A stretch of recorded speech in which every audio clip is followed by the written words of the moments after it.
Hey guys, so one of the perks of my job is that I have access to almost any glasses that I want to try out of the millions that exist. So I thought you might find it interesting which pairs of glasses I personally choose to wear.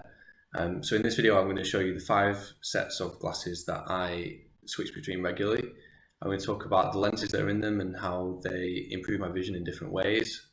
And I'm going to talk about what's cool and unique about the frames. I think it's fair to say that nobody loves glasses more than me. I love how wearing a frame can totally change how you look, can reflect your character and the different aspects of your character. So depending kind of how I feel on a given day, I might put a pair of glasses on just to kind of reflect my mood almost. But let's get into it. So the first pair I want to talk about are these ones. These come from my favourite French designer, or well, favourite designer who happens to be French, Francois Dre. And his designs are really creative, really unique, and he tends to use materials that are unusual a lot of the time, or if not materials, then either shapes or the way the frames are assembled can be really unique and unusual. But basically, he's extremely creative. And when I travel to Europe, it's always one of the exhibitors that I make a point of going to see. So this particular pair, I'm not sure if you can tell, are made from leather. They are khaki green. I think works really well as a colour for guys. I do recommend it a lot of the time because it's not boring or more unique than, say, tortoiseshell, for example. So it's a softer colour, and it's a colour that will still go with almost anything you wear, but it stands out as just being a little bit more interesting than your average black or tortoiseshell. The lenses in this pair are Zeiss drive safe lenses, which are lenses which obviously look clear. They have a slight blue reflection to them when they catch the light, and the light is at a particular angle on this video. I did that intentionally so you can see the coatings. Basically, when you drive in the rain or at night, these lenses enhance your vision.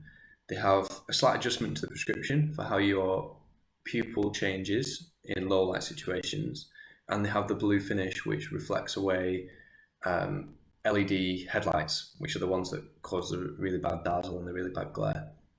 I find they work really well to the point where if I was doing a long journey at night time, or if it was a really miserable day, I'll probably take these ones out with me. So next up, I would say these are my go-to pair. This is the pair that I put on when I don't want to feel like I'm wearing glasses, but I want all the benefits of wearing glasses. They're a design called Rectory Eyes, and they were designed by a friend of mine called Collison, and he's a genius really. These frames are made from one single piece of metal, so there are no screws, therefore low maintenance. There are no springs. I hate springs in glasses. None of the glasses I wear have springs on the hinges. A lot of people come into the shop saying they specifically want sprung hinges because they think that makes the glasses more durable. But actually, the reason that springs just exist is for poorly fitted glasses that will then slightly stretch to somebody's head. But if you have a spring on a pair of glasses, it will always eventually fail. It might be a year, it might be 3 years, it might be 5 years, but it's a point that will always break.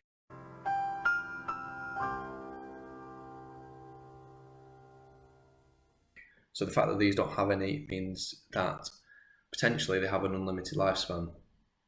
And third of all, they have no solders in the design. The most common place for a frame to break is where the two pieces of metal are soldered together, particularly on a thin frame like this. So to design a frame that had no solders in it whatsoever just makes these virtually indestructible. The lenses are again Zeiss, and they might look like the drive safe ones because they also reflect blue, but these are actually digital lenses.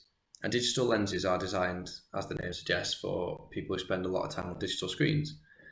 I do throughout the day. I'm always on iPads and computers and on my phone. So these have, again, a blue filter that cuts out the harsh light from artificial light sources like iPads or phones or computers. But more importantly, they have a boost which is invisible. You can't see it on the glasses. But through the lower part of the lens, there's just an extra little bit of focusing power. And that means that when I look at this angle, like let's say I'm checking my phone, for example, the glasses really help my eyes, and they stop my eyes from tiring throughout the day. And that's another reason why these are my go-to glasses, because I just find that they relax my eyes more than any other glasses that I have. Absolutely wonderful. I recommend these really, really highly, both the frames and the lenses. They're the most comfortable glasses you can get. They'll last you as long as you look after them. And vision-wise, like I say, the best that I have. So while we're on the subject of Reykjavik glasses, I have another pair of Rectory Eyes, and these were actually sent to me by Gunnar. These were a prototype before the ones I just showed you came out.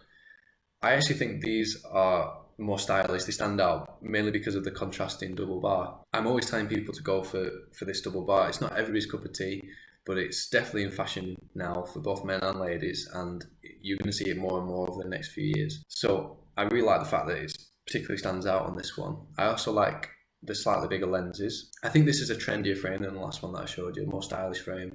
But I love the fact that it's a one of a kind. It's something that is totally unique to me. Nobody else has these, and that makes me feel really special when I wear them. The lenses that are in them, you might notice the slight blue tint again. Sorry to keep going on about this. These are made by a third party. I won't mention the name, but another company that's trying to rival the Zeiss Drive-Safe lenses. Now, I have actually found them pretty good, and cost-wise are a little bit less expensive than the Zeiss Drive-Safe. I can't say that they're bad in any way, but I don't notice as much benefit as I do with the Drive-Safe lenses, and I have noticed that they've scratched, and these are one of my newest pairs of glasses, so I was a little bit disappointed with that. I don't have any scratches on any of them. I guess the coating must be softer on these, or maybe I just didn't treat them very well, but I wasn't aware that I'd done that. So yeah, so that's those.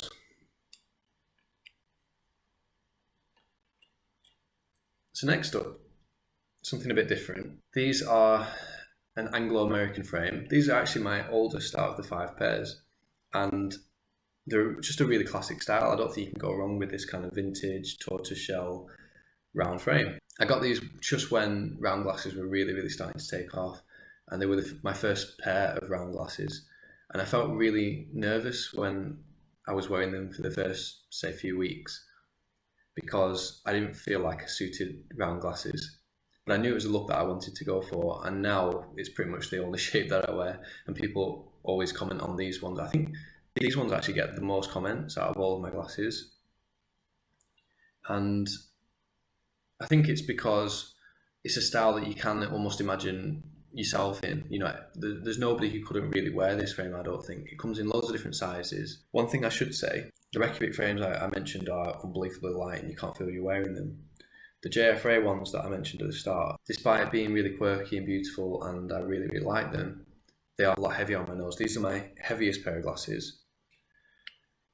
And despite the Anglo American being nearly as heavy, they're somehow much more comfortable. Now you might have noticed the lenses, they have a red lens in them, and these are a new type of lens called flash to mirror.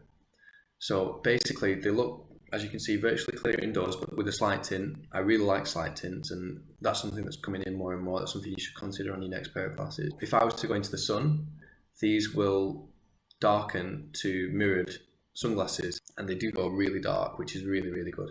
They work as well as sunglasses when you're outdoors. So there's 2 limitations to them. One of those is that they don't work 100% inside the car. They go every night. Probably about 50 to 60% tint in the car. But to be fair, for most driving conditions, that is all you need. The other drawback is that they do take a long time to clear. But I think that's more forgivable with these lenses because they look so good with the tint anyway. So to me, if they do retain the tint, still cosmetically it looks really cool.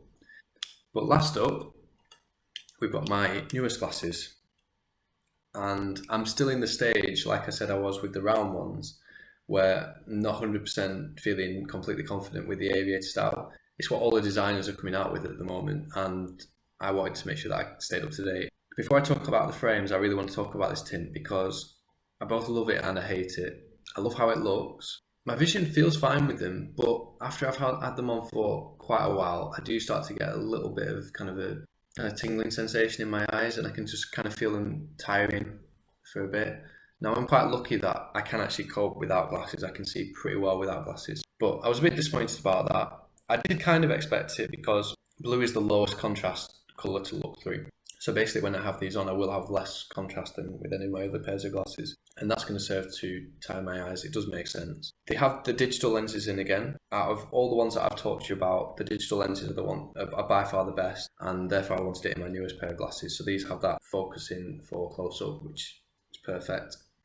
It's just the tint, which, like I said, sometimes causes me trouble. But I do really like how it looks, and I like how it contrasts with the frame. And if I could change it, I wouldn't. Now the frames. This is another one designed by Gunnar. These are a new collection called Allied Metalworks, and it takes the concept of the Rectory frame, so everything that I mentioned about the Rectory frames is still true, but it's just kind of beefed it up a little bit. He worked with one of the best fashion designers in the industry, someone who's worked for Prada and other people's, and I think they did an amazing job of styling these. They've also improved the hinge, so I'll just show you from comparison. With the Rectory frames, I guess the one downside to them is the hinge is fairly basic. It has no tension to it, and they do tend to come loose over time. With this one, it's much snappier. You can see it's got a spring mechanism to it, but without a spring, which I hate springs in glasses. Again, is really, really clever design. So I am liking these. I don't mean to be critical of them. I really like the style. They're very, very comfortable. They're not quite as light as the Rectory frames, but they're light enough where I could wear them all day. I just tend to take them off after a while because of the tint, that's all. I hate springs in glasses. A tingling sensation in my eyes, and I can just kind of feel them tiring. So those are my 5 pairs of glasses. I hope you found this video interesting. I've tried to be really honest with what I like and what I don't like about all of them.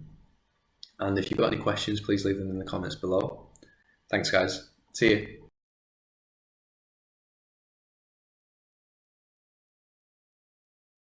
I hate springs in glasses. I hate springs in glasses. I hate springs in glasses. I hate springs in glasses. I hate springs in glasses.